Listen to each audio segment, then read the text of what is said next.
Let's start the webinar then. First of all, a small introduction about myself. I am Diovana.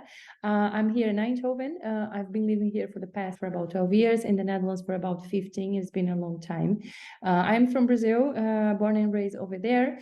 I have 2 children, a boy and a girl. I moved to the Netherlands, as I said it before, about 15 years ago, 2009. Have rented many places, renovated 2 properties, sold and bought a new one as well. Some of the content we're going to talk today, of course, a little bit introduction of everything. I gave you an introduction about myself, but we're going to talk a little bit of the company as well. Some market info, very important. Some things are changing, especially for next year. We're going to go through them as well. Some market drivers, very important things that you need to know about the process of buying a property in the Netherlands. The savings, this is a very important one. We're going to go through each one of them, and then you get to understand how much you need for it. To buy a property, renting versus buying. Of course, most likely all of you are renting a property right now, but we're gonna also be able to show you the pros and cons of doing that, and the tips to win in this market, which is still very comparable in especially in our region. And the timeline. This is very important for you to understand how does it work and how long it might take you to find a property, not just to buy the property, but to move into the property, because there's a big difference on that one as well. Let me see. Here is an introduction of our company. We have people from all over. We have also a new colleague who joined recently. Her picture will be here in the next webinar for sure.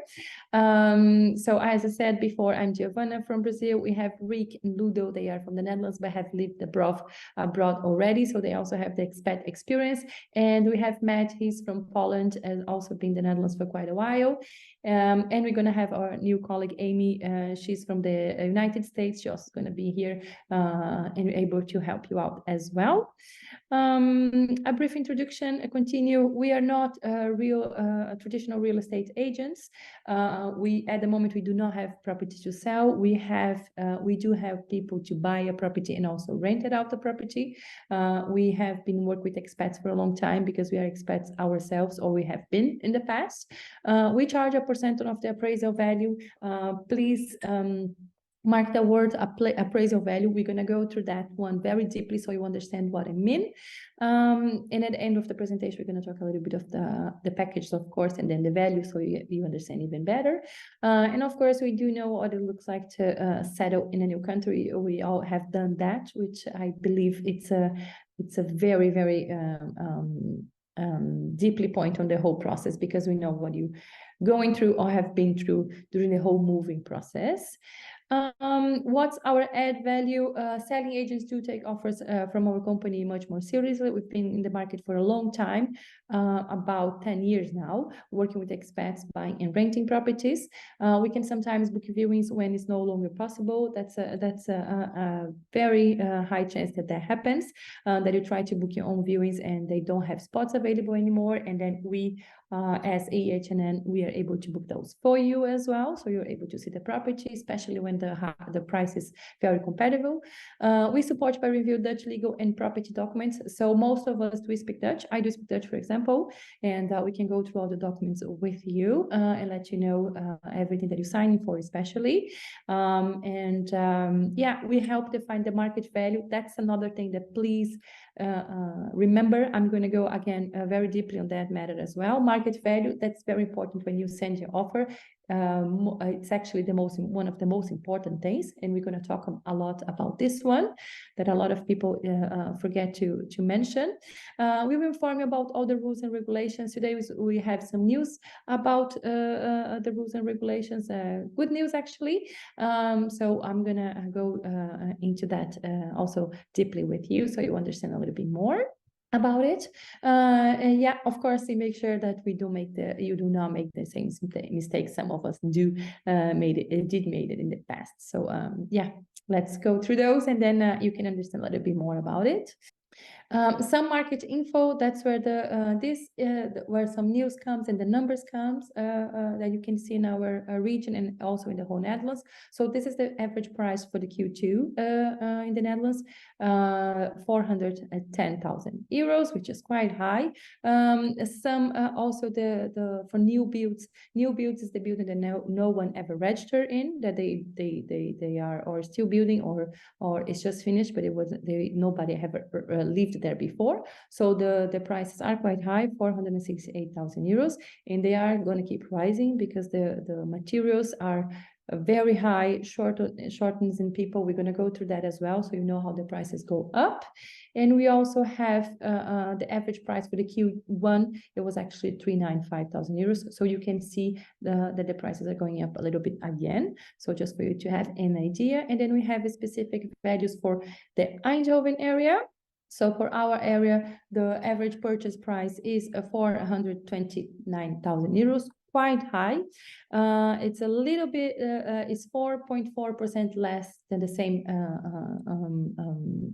time last year, but it is already 1.8 more than the last quarter this year. So again, prices went a little bit down and they are going up again. They are catching up again. There was quite a lot of houses for sale, quite a lot of houses were sold as well. And sale time is also it's now 35 days. It took a little bit more, but yeah, then you can see how it was it.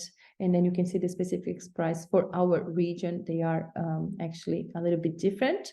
Some market drivers, what caused the prices to increase. And this is going to be a very difficult and different one when about the things that I'm going to talk about it, because you probably have a different opinion, but I will explain what it is, and we're going to go through it together. Fiscal benefits, tax exemption. I'm going to talk about this one specific. When you buy a property in the Netherlands, you do have to pay 2% transfer taxes if someone already lived in the property. So if you are younger than 35 years old, you never bought a property in the Netherlands before, and you buy a house up to 440,000 euros, you don't have to pay transfer taxes. So you don't now have to pay the 2%, which makes, of course, it gives the price, since you pay less, the price will go up. It's always like that. Interest rate rebate, that's also something that is possible in the Netherlands. You can choose to have the interest rebate once per month, so it will reduce your monthly payments, or you can receive the whole interest rebate once a year. That's something that you and your mortgage advisor will decide what's the best option for you. No capital gains. Also tax-free parent donation. That's something a little bit more specific. So it's ending next year. But for example, if your parents do pay taxes in the Netherlands, I'm not many of the expats do have that. But if your parents do pay taxes in the Netherlands, they will no longer be able to donate money for you to buy a property without paying taxes for it. But if your parents live abroad, pay taxes only abroad, and if they want to donate any amount of money to you to buy a property, you do not have to pay any taxes on that one. You might have to pay, of course, your parents have to pay in their own home country, but not in the Netherlands when you receive the money, for example. If your parents do live in the Netherlands and they pay or not live in the Netherlands, but they do have to pay taxes in this country, it means that this year they can still donate it to you up to 28, almost 29,000 euros, and you do not have to pay any taxes. They don't have to pay any taxes. But if next year it's a zero amount, so any parent donation, only if your parents do live in the Netherlands and pay taxes in this country, then anything that they know they donated will be not tax-free anymore. They will have to pay taxes. But for most of us, our parents do live abroad and pay taxes abroad, so we don't have to worry about this one. But this is something that maybe some of you have a little bit more specific background. Lower interest rates, and I know you're going to tell me that it's not low anymore, but believe me, it's still low. We're going to talk a little bit later about this one. High rents, that's no secret to anyone. Rents are very, very expensive in the Netherlands. It went up last month, month before, quite a lot actually, and the rent will still going up as long as we have this amount of people coming and here already, and also the shortness in property that makes the market very difficult. Lack of supply, yeah, indeed, lack of supply, not from properties, but also from materials to build anything, and yeah, which makes even more difficult when to build new properties. Also, not only that, but the government is also giving less permits to build properties. They want to make the properties as sustainable as possible. And of course, that's very expensive. The materials are very expensive and they have not enough people to work. So it's been very hard for the whole for the whole construction market to keep it up with the amount of properties we need in this country. That is actually around 400,000. So everyone has a clean slate on buying a property and rented out one. Increase of the interest rates, but it's still historic low, and that's true.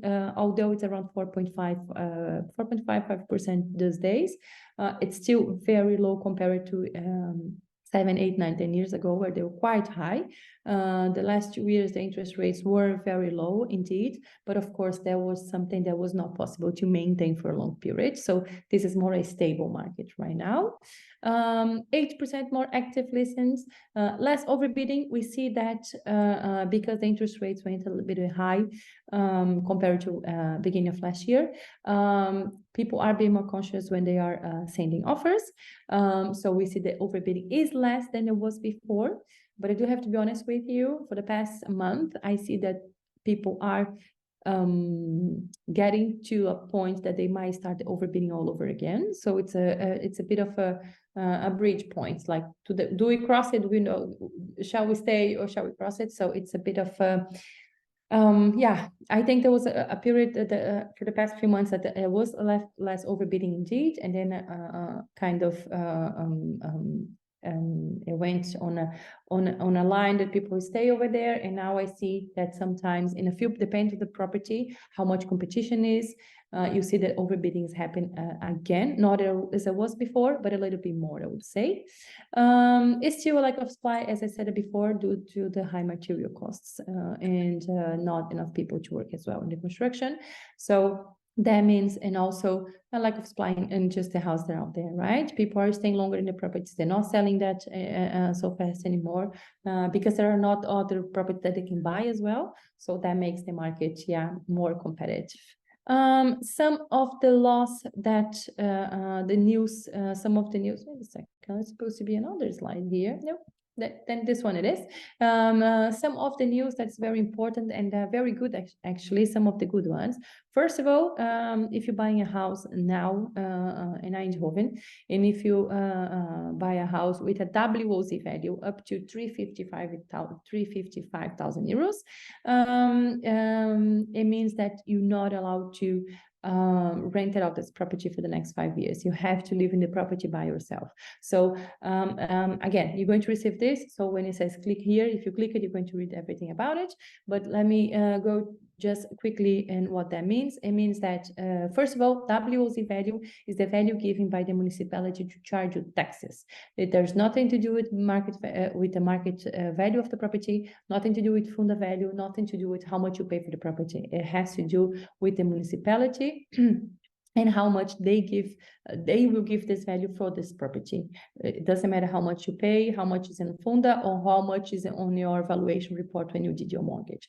So WOZ municipality value. So if you buy a property where the WOZ value is maximum, it's up to 355,000 euros, it means that you no longer are allowed to rent it out this property for the next 5 years. In the Eindhoven region, you have to live in the property by yourself. You have to register yourself in that property for 5 years before you are able to rent it out this property. In any case, if you have a mortgage, you need a permission from the bank to rent it out your property. Yeah? Doesn't matter WOZ or anything, the bank has to give the permission. Yeah. So when I say Eindhoven region, it goes for Veldhoven, Helmond, Best, Geldrop, Walge, Aust. Let me see if I forgot. Did I forget any village? All the villages that are nearby. But again, You can always find, if you're buying outside Eindhoven, for example, next to Den Bosch, next to Maastricht also, Roermond, you can always find that those values, the WOZ value and what is the law regarding the rent on the municipality website. Yeah, you can always drop us an email as well. We can help you out with that. Also, one good news, NHG to increase to actually increase this year to 405, and next year it is most likely increasing to 440. 440,000 euros. What is NHG? NHG is a special mortgage. It gives a little bit more security when you buy a property, but you can only buy a property this year up to 405,000 euros. Next year up to 440. It's not 100% confirmed, but we already hearing the buzz here and there. So keep that in mind. You can buy something up to 440, which means that the transfer date has to be next year. If you're still buying this year, but you're gonna get the keys of the property this year, then the limit is 405,000 euros for you to buy. That has to be the limit of your purchase price, how much you pay for the property. Yeah, anyone can apply for this mortgage. There is no limit of age or anything. It's a limit of value. So this year 405, next year 440.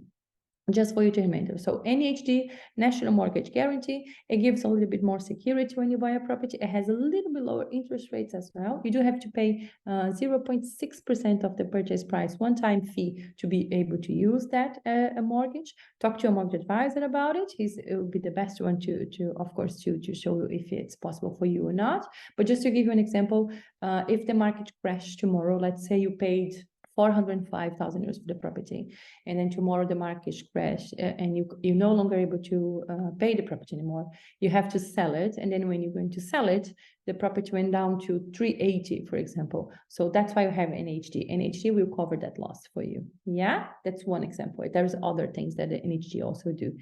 Limit of transfer taxes. Remember I told you have to pay transfer taxes in the Netherlands when you buy a property that someone already lived in the house, in the property. So you pay 2% when you buy a property in the Netherlands. If someone already lived in the property before, you pay 2%. So, but if you are younger than up to 35 years old, younger than 35 years old, you don't have to pay those 2%, but you do have to buy a property up to 440,000 euros.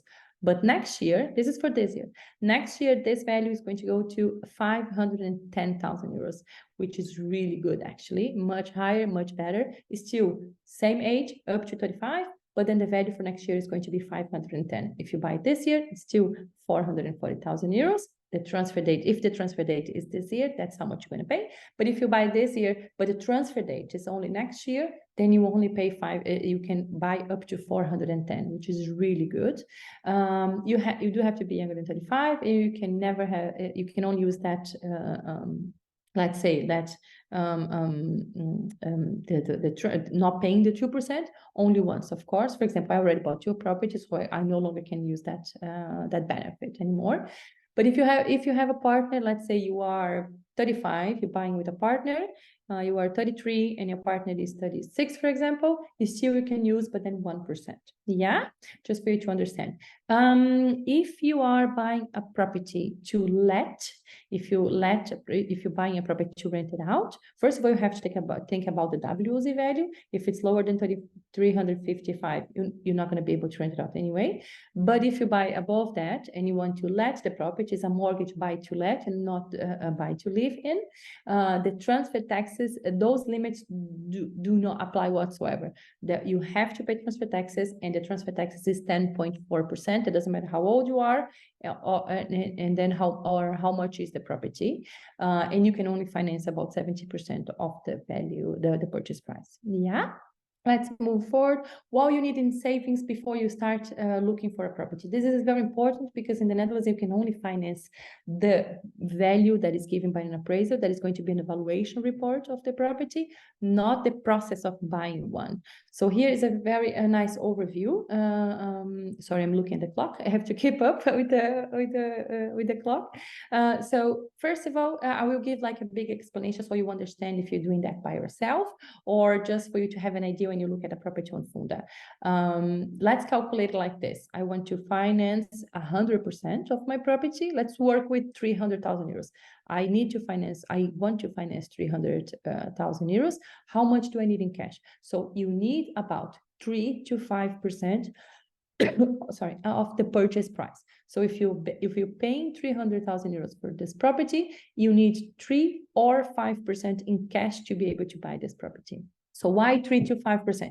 If you are younger than 35 and you know the value is right now up to 405, then you do 440, then you don't need to pay transfer tax. So then 3%. If you buy a property that is more expensive than 440, or you're older than 35, then you have to pay the 2%. Then it's 5%. You see, so that's more or less the calculation. So 300 will be around 15,000 if it's 15,000 if it's 5%. If you have to pay the transfer tax, if you don't have to pay, around 12,000 euros. So that's why you need to have in cash to be able to buy a property in the Netherlands. What is included on that? So if it's 5%, is including 2%, of course.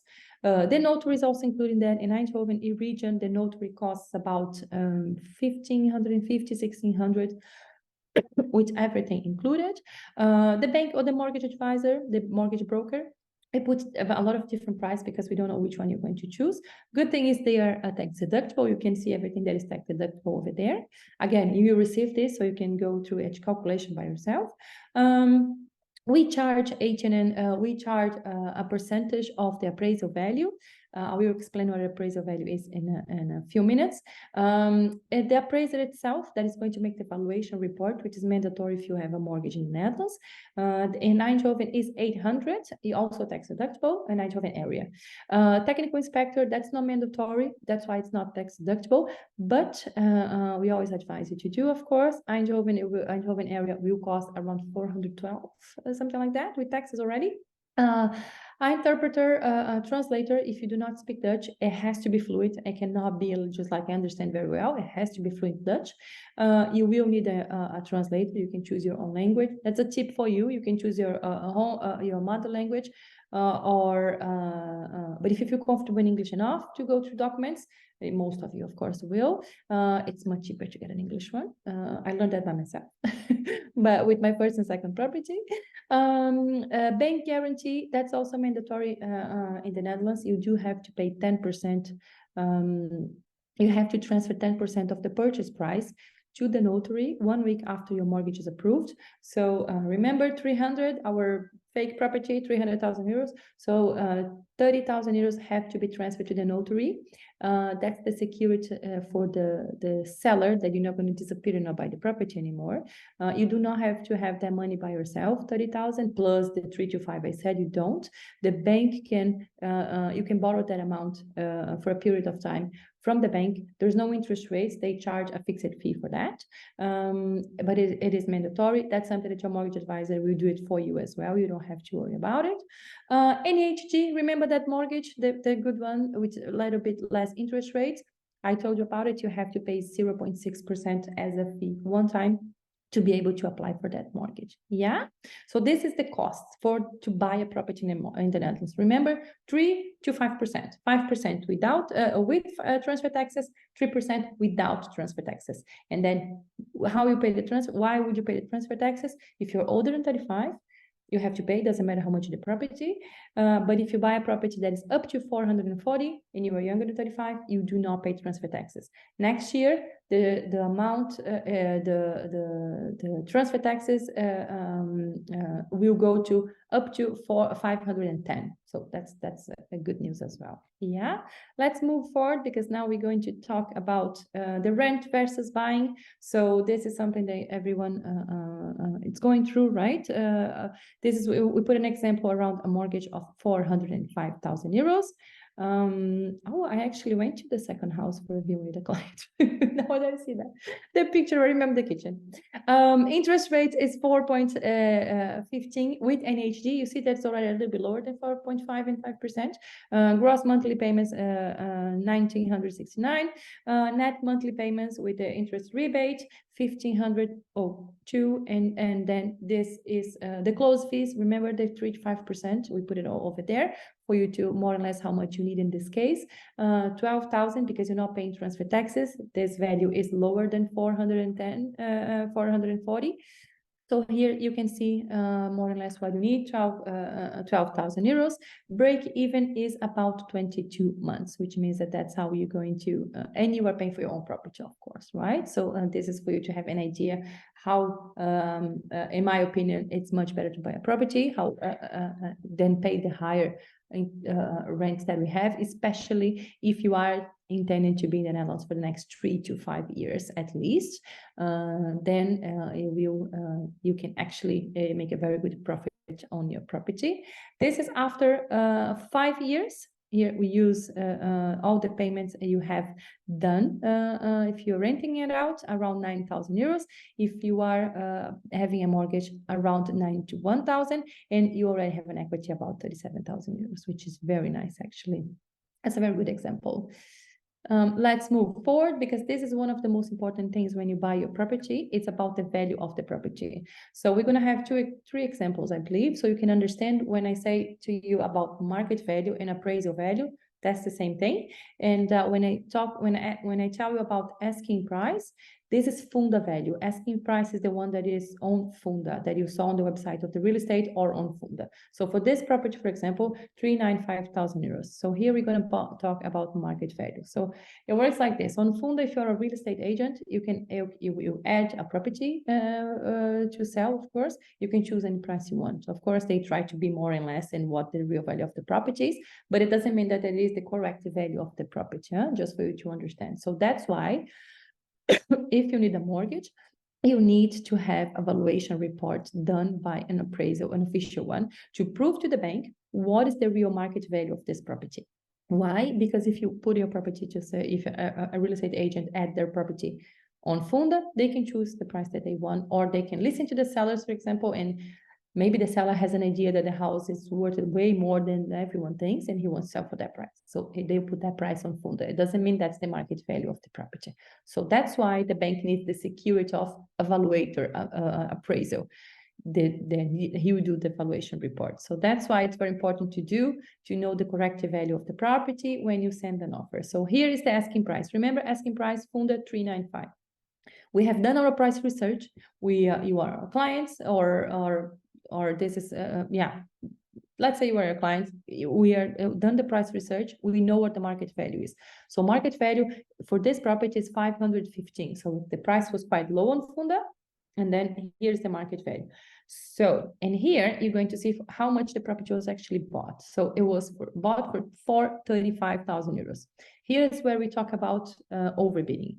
So for you, the overbid will be about 10% of what it was on Funda. For us as agents, the overbid is 4.8%. You didn't, there was an overbid, but it wasn't 10%, because for us, what is most importantly is the market value. And why is that? It's because that's what the bank wants to know. He doesn't want to know how much is on Funda. He wants to know what the market value is, because he knows he can't rely on Funda. So this is for you to understand how the overbid works. So in this case, you pay 20K more for the property. You pay 4.8%. You bought, but of course, a lot of people will tell you that you have to pay 10%, 20% even when you buy a property, because 90% of the people only have access to the asking price, to the Funda value, and not to the market value. And that's why it's very important to have an agent, so you understand how the market works. Here is another example. I hope so. Let me click. Asking price is 375. It's even lower, and believe that happens, that the prices are so low on Funda that they go very high when we find out the market value. We did our price research again, and we found out the market value is 415, purchase price 435. So you can see here how much they had to overbid comparing to Funda value. And if you tell that to someone, why you have to overbid 16%. No, you don't, you see? Because if you are able to finance what the market value is, 415, you only, not only because it's already a lot for 4.8%, but you overbid actually for 4.8, not 16%. 16 is quite a lot. So just for you to understand how does the market value works and what the banks want. So the banks only look at market value and purchase price.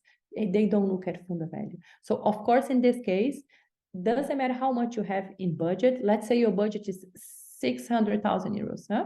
Just for you to have an idea.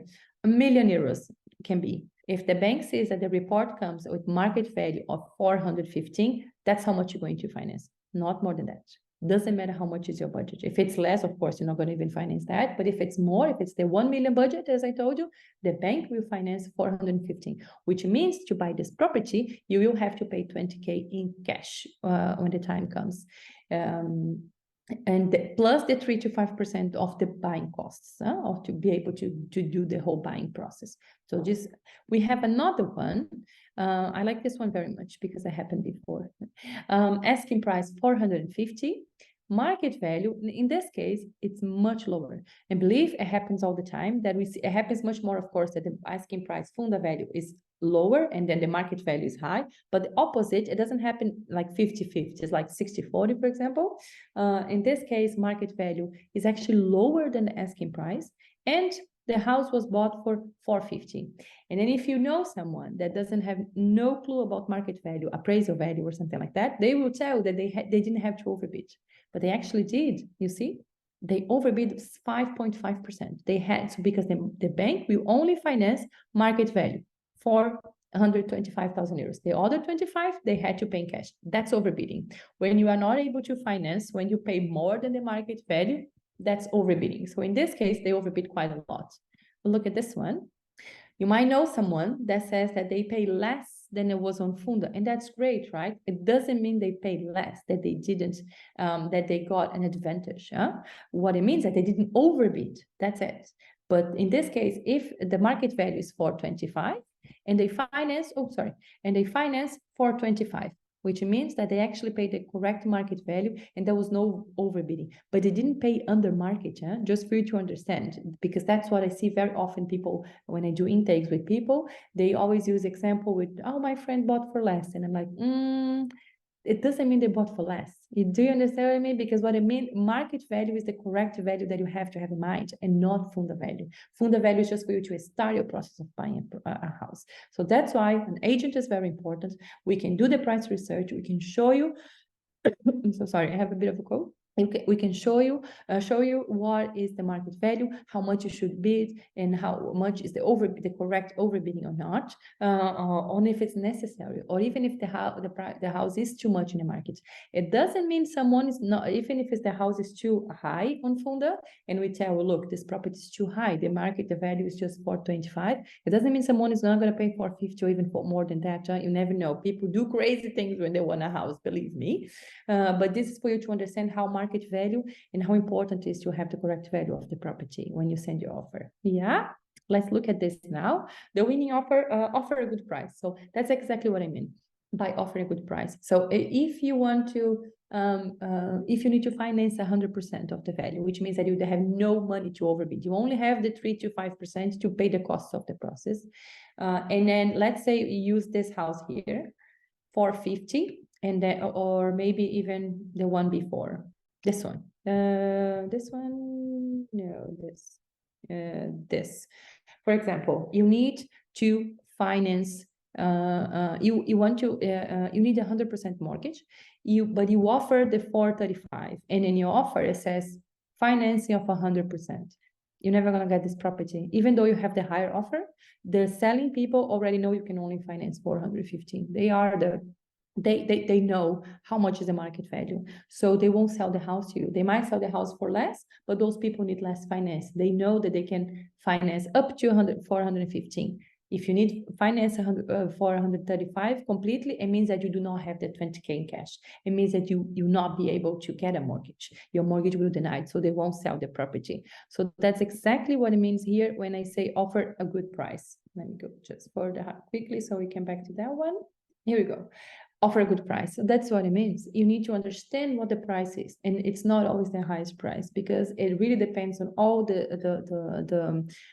clause that you put in your offer as well. Offer a security to the seller. That comes with the price, and have checked everything for your mortgage, right? Because when you have an offer accepted, things move quite quickly. So you need to have everything in a place before before you do anything. It's very important to know that, and that offers security to the seller, and the sellers want security. It's not always that they want the winning offer. Most of the time, a very good offer. Most of the time, they want to sell the properties because they're buying another one. They need to prove to the other bank that they sold the one, so they get a mortgage for the other one. So that's security. That's what they're looking for.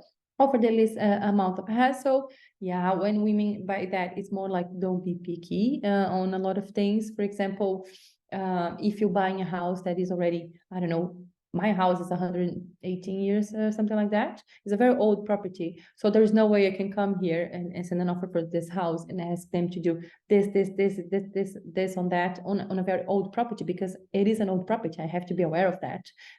When you have to be aware of things in a house, if someone already lived there, if the house is older than 60, 70 years, some little things will always come up. So if you put all of that when you send an offer, for sure they're gonna pick someone else.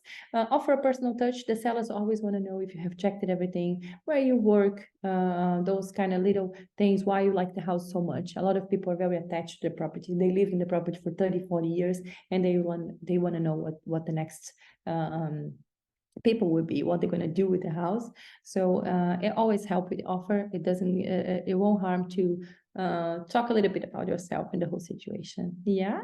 Let's see what you're going to do in the process. So technical inspector and appraiser are the two people we're going to see in the whole process. I will answer that for you because I always jump on this anyway. You will see them. This is the question, but I can't hold myself. You will they always come after your offer gets accepted. And here is a little bit when you can see what things happen. Let's say you went to Funda, you like the property very much. We did price research. We send an offer. We negotiate everything for you, and then your offer gets accepted. You have about 1.5 weeks until you sign your purchase agreement. The purchase agreement is the agreement between you and the seller, and the things that were in the offer will be in the agreement.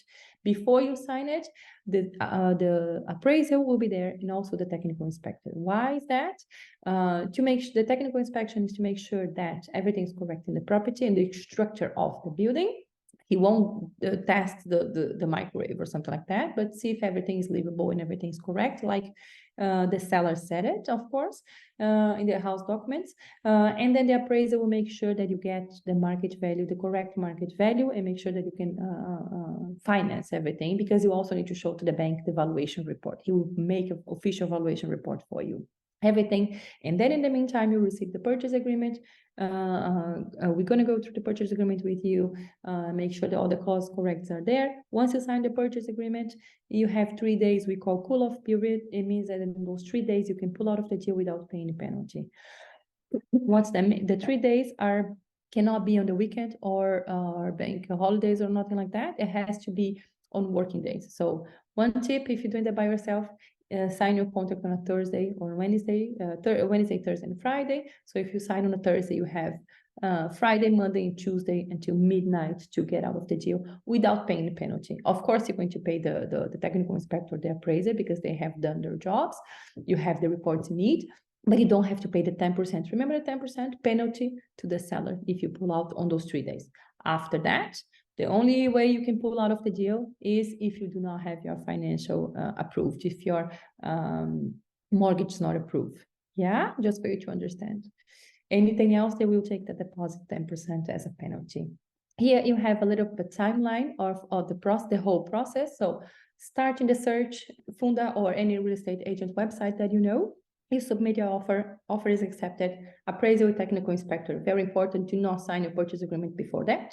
And then you sign the purchase agreement, you have 3 days for the cooling off period. You can already start your mortgage process before that, because your documents will be checked already. After those 3 days after signing the purchase agreement, you have around 4 weeks to get your mortgage approved, right? Everything, sometimes take a little bit longer, sometimes take a little bit less, well, even a week and a half. Sometimes it really depends on your mortgage advisor and if they have all your documents. Once your mortgage application is approved, you have to wait until the end. When you get everything will be sent to the notary. The notary will draft the transfer deed and the mortgage deed. About 15 days before you get the keys of the property, let's say, I don't know, 1st of November, you will receive an invoice with all, remember those 3 to 5% that you have to pay? That's the time. You transfer that money to the notary.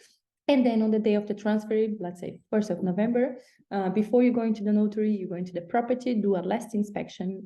Did I click on everything? I think so. Oh no, there's one more here.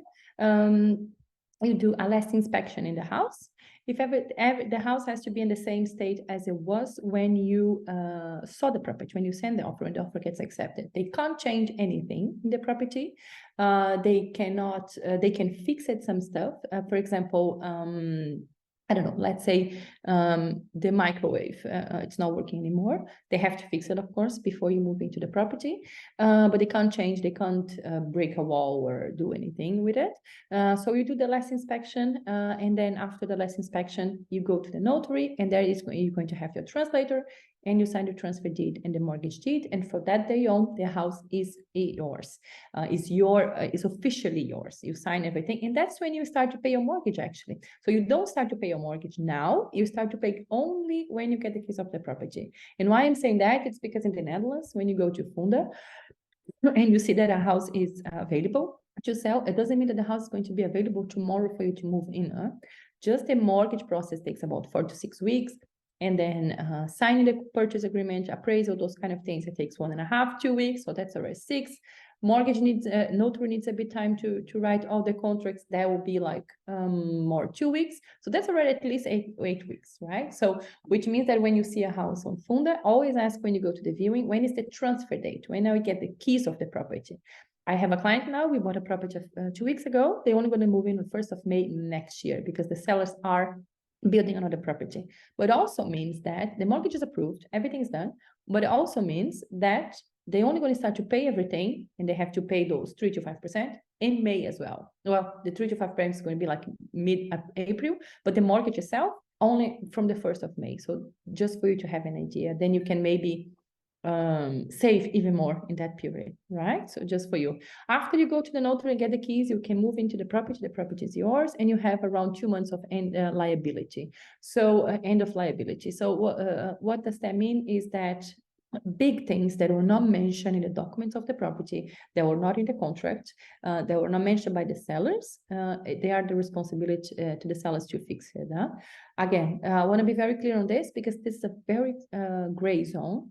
There are sellers and sellers. So the good thing, the best thing is maintain a good relationship between everyone. So those things will be solved easier.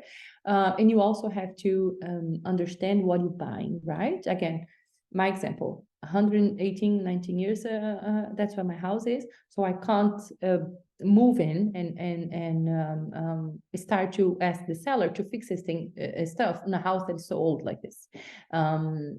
But of course, if you're moving tomorrow and the roof it's collapsing or something like that, and it wasn't in the documents, it wasn't in a technical inspection, nobody ever told you anything about it, that's something different. So be aware of that. And in any case, you're going to have home insurance that's mandatory if you buy a property in the Netherlands. There's no way you can run away from that one, and that also covers everything on your property. Yeah.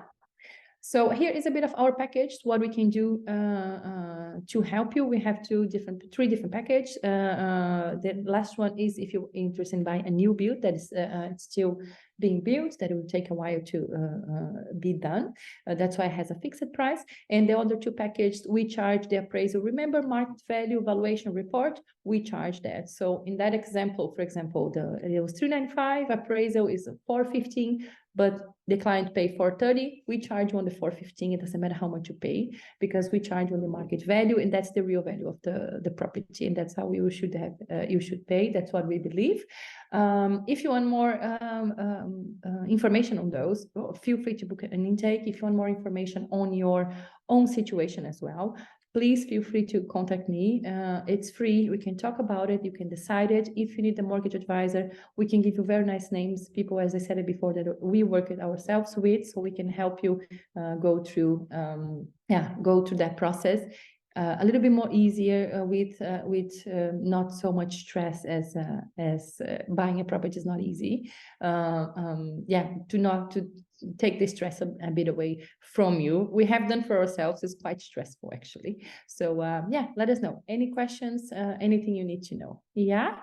Now is time for the Q&A. No, so far, do you guys have any questions? Feel free to put them on the Q&A or in the chat. I will give you a few minutes. Otherwise, that was it. That was the webinar. I hope we helped you a lot and take a little bit of your doubts away. But again, if tomorrow, the day after, you remember, let me know, send an email. We can plan an intake. You don't have to pay anything for it. But yeah, if there is no questions, then I think we are done. Thank you so much for being here. I wish you a very, very nice day. I hope, yeah, it's not that pretty in Eindhoven. It's raining a little bit. Let's hope for the sun. And thank you for being here. Have a very nice afternoon.